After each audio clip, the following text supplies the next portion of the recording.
Hello everyone. I'm making this video specifically targeted at the parents of those children who are currently studying in high school, meaning starting from standard 6th or 7th to class 10. This is not meant for the parents of those children who are currently in plus 2 already. So greetings parents. In this video, I'm going to spell out a certain number of things which may not be quite pleasant to hear, but I think which are important to point out. I also would like to say beforehand that I know that all of you, parents of children who are in high school, are senior to me. You are more experienced in life compared to me. But what I'm going to say is kind of a constructive criticism from the point of view of a person who has been involved in teaching students who are in their late teens to their early 20s. So kindly take this in the proper spirit. So let us get into the actual discussion. As you all know, this is December 2023, and like every year, this is the period where the placement season is going on at the various engineering institutes. And just like every year, news must be percolating in that so and so student has got 1 crore package, 2 crore package, and this is the kind of news which kind of comes without the proper context, like what is the actual meaning of this 1 crore or 2 crore package, or actually how many students end up in that extremely high tier of packages. Without this context, this kind of news comes, and every year many parents are taken in by this news, and they start spinning dreams of a very high life for their own children, for their own families, based on this kind of news. And what happens is that they send their children as early as standard 6th or 7th to the coaching institutes, thinking that such a dream will also be true for them, that the dream of that 1 crore or 2 crore package, or maybe even more. And this is problematic, and this is the issue which I want to discuss today. This is problematic because what happens is that this coaching is more like a business investment. Now, as in any kind of business investment, you as the investor would like to get a return of investment. But unlike an actual business investment where your money is doing the hard work, so to speak, here the hard work and all the turmoils, all the risks will have to be borne by your children. So think about it a little bit. Now, this is where the problem really begins, because your children understand that this is an investment through them. And this investment, the work of bringing in the return of this investment, it starts from their early days of high school. And so you see, it is almost like 10 years of work towards realizing the dream of getting the return of that investment. How it is so? So see, around 4 years, 3 to 4 years of high school up to class 10, then 2 years of that intense pressure in the plus 2 level, the senior secondary level or higher secondary level, and then another 4 to 5 years in the colleges. So in total, almost a decade of the brightest years of their life, this children's life, is geared towards realizing this dream of getting the return of this investment. Now, what are the problems that are associated with this? So even before the students start showing some kind of abilities in high school, that is the time when they start showing some kind of budding abilities.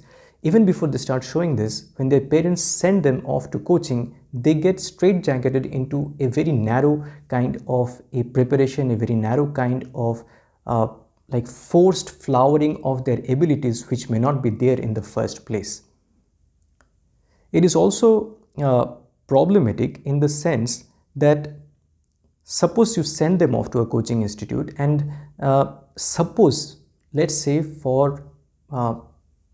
in an optimistic way, they perform reasonably well, they adapt themselves to the coaching institutes, But uh, it it doesn't really mean that they could not have explored some other opportunities in high school. Perhaps they could have done that. Perhaps they could have been better at that.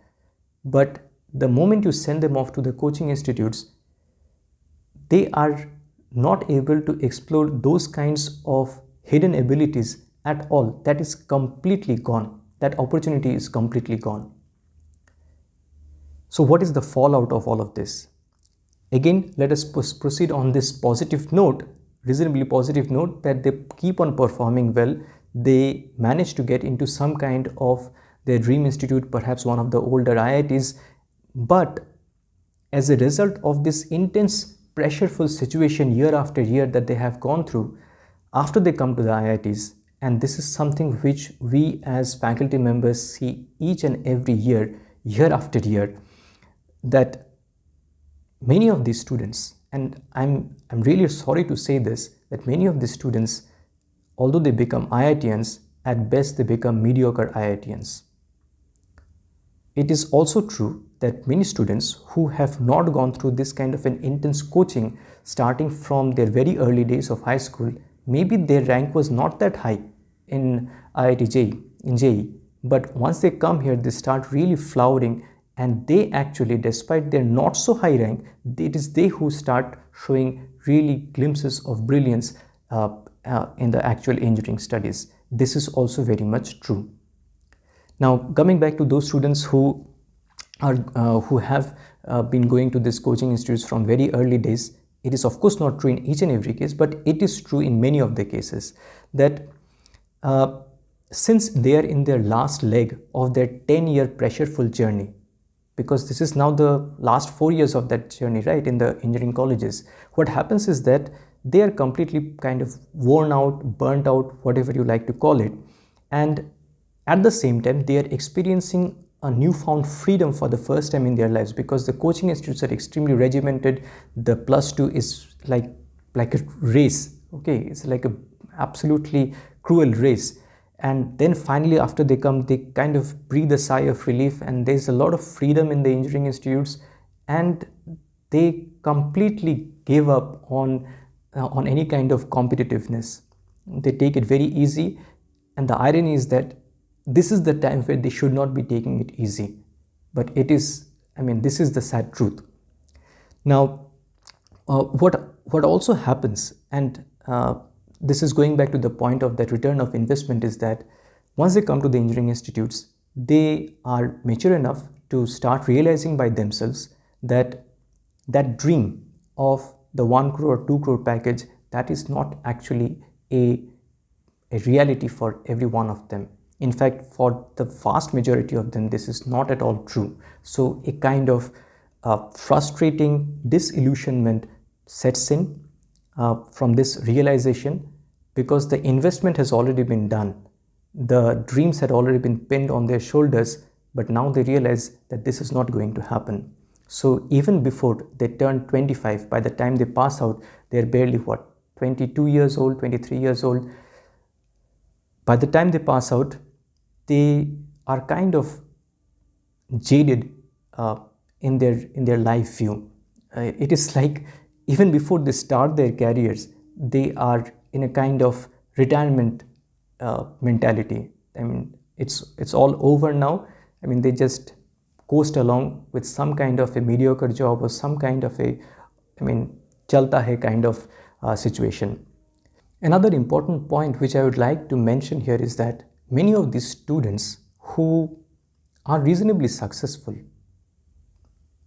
they are very academically oriented, but because so much investment has been already made towards realizing their dream of an extremely high package, which can be realized only if they go to some kind of an industry, some kind of a proper company job, despite their innate interest in some kind of academic career, they have to refrain from such kind of doing so. Because see, if you have to pursue an academic career, then after your bachelor's you have to go for your master's, and after your master's you have to go for a PhD. That's a much longer time investment without the financial remuneration which students otherwise would have obtained had they joined some kind of a company.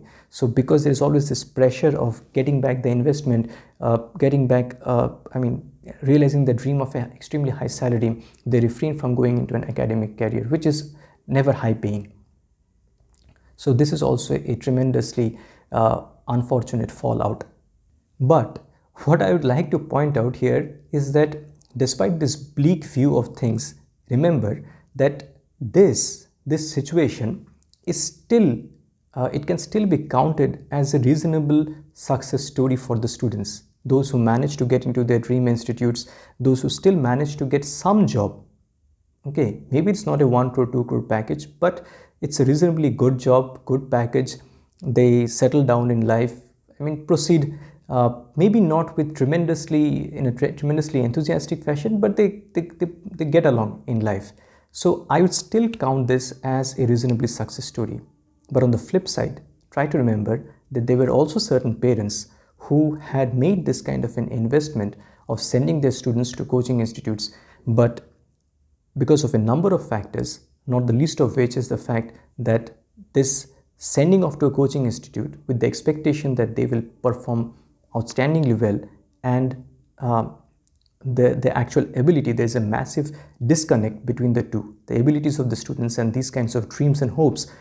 And as a result of which, and because of many other factors also, the students end up not being successful in these various entrance examinations, and year after year they cling to the shadow of this dream but never really realizing it properly, ultimately ending up in some kind of not at all good college, very, very far off from their original dream.